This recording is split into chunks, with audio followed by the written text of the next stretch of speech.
پاکستان کے سب سے بڑے ڈیم کی تہہ میں اتنا سونا دفن ہے جس کی مالیت 636 ارب ڈالر بتائی جا رہی ہے، لیکن حیرت انگیز طور پر آج تک جہاں سے 1 گرام بھی سونا نہیں نکالا گیا۔ کیا واقعی ہی تربیلا ڈیم کی تہہ میں سونے کا سمندر موجود ہے، یا یہ بھی ایک ایسا خواب ہے جو ہر بار ہمیں دکھایا جاتا ہے؟ آج ہم اس دعوے کی تہہ تک جائیں گے اور اس کے بعد آپ فیصلہ کر سکیں گے کہ اس دعوے میں کتنی حقیقت ہے۔ کچھ دن پہلے ایک بیان نے پورے پاکستان میں تہلکہ مچا دیا جب ایک معروف کاروباری شخصیت حنیف گوہر نے یہ دعویٰ کیا کہ تربیلا ڈیم کے اندر جمع ہونے والی مٹی کے اندر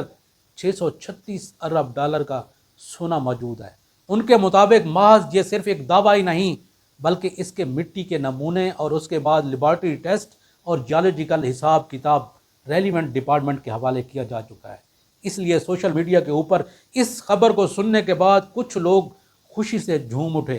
اور کچھ نے محض اس کو ایک سنہری خواب قرار دیا۔ ایک لمحے کے لیے تصور کر لیں کہ اگر واقعی ہی اتنی مقدار میں تربیلا ڈیم کی تہہ میں سونا موجود ہے تو پھر پاکستان کی معیشت کا نقشہ بدل سکتا ہے، بیرونی قرضہ کم ہو سکتا ہے، زر مبادلہ کے ذخائر اوپر جا سکتے ہیں اور لاکھوں لوگوں کو روزگار مل سکتا ہے۔ اس لیے اس خبر کو سننے کے بعد بہت سارے لوگوں میں امید کی ایک نئی لہر دوڑ گئی ہے، لیکن محض صرف امید کا ہونا ہی کافی نہیں، اس دعوے کے لیے مضبوط سائنسی ثبوت بھی ضروری ہیں۔ جیولوجی